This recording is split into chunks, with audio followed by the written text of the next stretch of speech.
Bab 221. Mata Kirana dan Jolene melebar, seolah-olah mereka membeku. Pada saat ini, mereka benar-benar mulai sedikit mempercayainya. Karena jika Nathan bukan pemilik restoran ini, maka masalah ini tidak bisa dijelaskan dengan jelas. Pertama, setelah Nathan tiba, tempat ini langsung dikosongkan. Kedua, menikmati posisi dan hidangan terbaik. Semuanya gratis. Ketiga, manajer hotel secara pribadi membersihkan sepatu Nathan.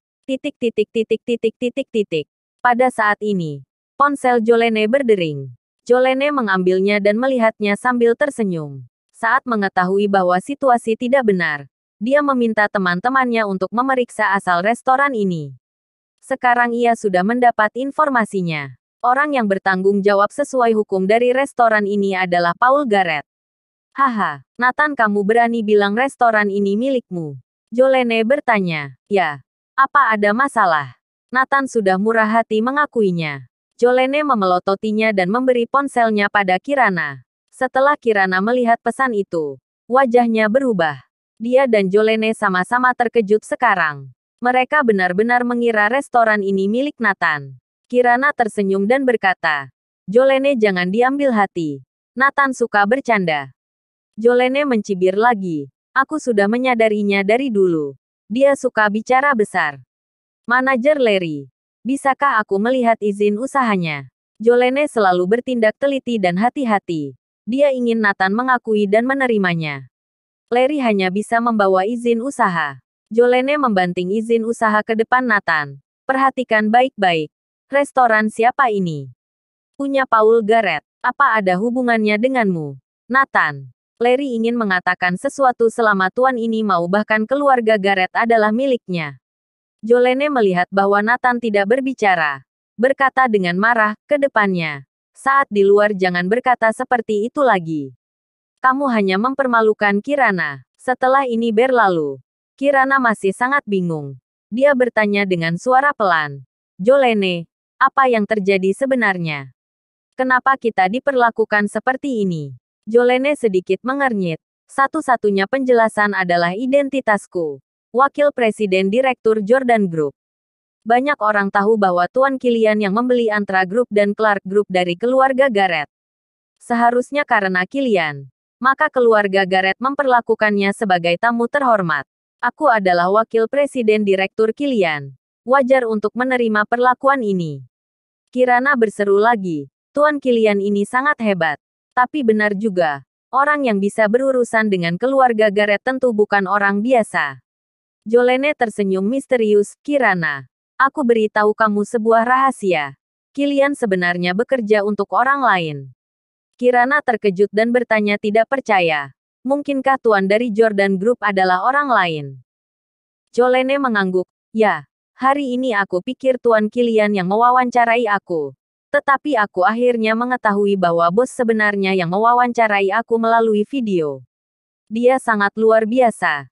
Dari sudut pandang pertanyaan dan perkembangan masa depan perusahaan, ini adalah bos finansial paling kuat yang pernah aku lihat. Sekarang aku adalah penggemarnya. Jolene dengan wajah penuh kekaguman bercerita. Dia benar-benar ditaklukkan oleh Nathan hari ini.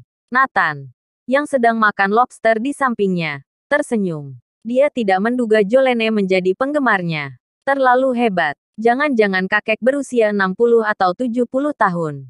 Kirana bertanya penasaran. Tidak. Tuan Kilian memberitahuku. Dengan siapa dia? Dia seumuran dengan Nathanmu. Bab 222. Mata Jolene tertuju pada Nathan. Umur hampir sama. Kenapa jarak mereka begitu besar? Jolene menghela nafas. Kirana membela Nathan. Jolene, Nathan masih ada kemampuan. Kamu tolong bantu. Jolene memalingkan wajahnya. Tidak ingin melihat Nathan. Jordan Group sedang merekrut pegawai. Tetapi semua tidak cocok dengannya. Satu-satunya yang cocok adalah Departemen Kebersihan dan Departemen Keamanan. Maksud perkataan Jolene Nathan adalah sampah. Kirana tersenyum dan berkata, kurasa kamu pasti ingin bertemu bos misterius itu. Wajah Jolene penuh harapan. Tuan Kilian bilang kami segera akan bertemu. Aku berani mengatakan bahwa dia adalah seseorang yang dapat membangkitkan situasi di Anhemia. Aku sangat beruntung bekerja di sisinya. Kemudian Jolene mengubah topik pembicaraan dan berkata, Kirana, aku menyarankanmu menceraikan Nathan. Lihat, perkembanganmu semakin baik. Nathan semakin terpuruk. Kesenjangan antara kalian menjadi makin besar. Sampai waktunya Nathan juga akan mengajukannya. Lebih baik segera bercerai saja. Aku akan memperkenalkan pacar untukmu lagi. Semua orang adalah elit internasional. Bahkan tidak dapat dibandingkan dengan Nathan 6 tahun yang lalu. Kirana tersenyum dan menolak, Jolene. Aku tahu maksud baikmu. Tapi seumur hidup aku akan mengikuti Nathan. Hais. Jolene menghela nafas panjang. Dia tahu sahabatnya itu keras kepala. Tampaknya satu-satunya cara dimulai dari Nathan. Biar Nathan yang mengajukan cerai. Setelah makan, Jolene pergi bersama Kirana. Tidak peduli bagaimana Nathan pulang. Segera, sekelompok orang mengepung Nathan. Paul Garrett dan yang lainnya semua datang. Tuan Nathan, apa perlu aku mengantar Anda pulang? Paul Garrett bertanya. Tidak perlu. Aku pulang jalan kaki. Nathan menyalakan sebatang rokok dan menghilang ke dalam malam. Alasan dia jalan kaki sangat sederhana. Memikirkan bagaimana berurusan dengan kamar dagang Anhemia. Bagaimanapun, kamar dagang Anhemia berakar di Anhemia. Bila kamar dagang Anhemia tumbang, akan mempengaruhi perkembangan ekonomi Anhemia dan aspek lainnya. Pada saat itu, dikhawatirkan banyak orang akan kehilangan pekerjaan mereka. Ini yang tidak ingin dilihat Nathan. Jangan karena keegoisan sendiri mempengaruhi perkembangan Anhemia. Jadi dia ingin menggunakan Jordan Group untuk menggantikan kamar dagang Anhemia. Dengan begitu lebih mudah untuk menanganinya. Di depan jalan berhenti Maybach seharga 10 miliar lebih. Menyalakan lampu sein. Dilihat sekilas semua pun tahu jika ada masalah. Terdengar teriakan minta tolong seorang wanita. Karena panik gadis itu tidak bisa menyebutkan dengan jelas di mana dia berada. Setelah Nathan tiba, dia menemukan bahwa seorang lelaki tua di jok belakang pingsan. Melihat obat khusus penyakit jantung di sebelahnya, Nathan mengerti lelaki tua itu terkena serangan jantung. Dan sudah tahap yang sangat serius. Aku bisa menyembuhkan kakekmu. Menyingkirlah, kata Nathan. Gadis itu dengan patuh menyingkir ke samping. Menyerahkan orang tua itu kepada Nathan. 6 tahun lalu, Nathan memulai bisnisnya dengan spesialisasi di bidang kedokteran. Dia sendiri adalah seorang dokter profesional.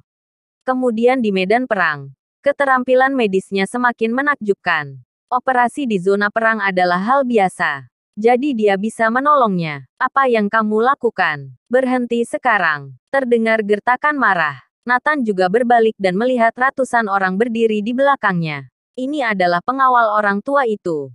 Ketika pengawal melihat ini, mereka ingin menghajarnya. Mereka pikir Nathan sedang mencelakakan orang tua itu. Aku sedang menyelamatkannya. Kalian minggir. Nathan berkata dengan dingin. Pengawal paling depan berkata dengan dingin. Kami memiliki dokter profesional. Tidak membutuhkanmu. Kamu jangan main-main. Bersambung.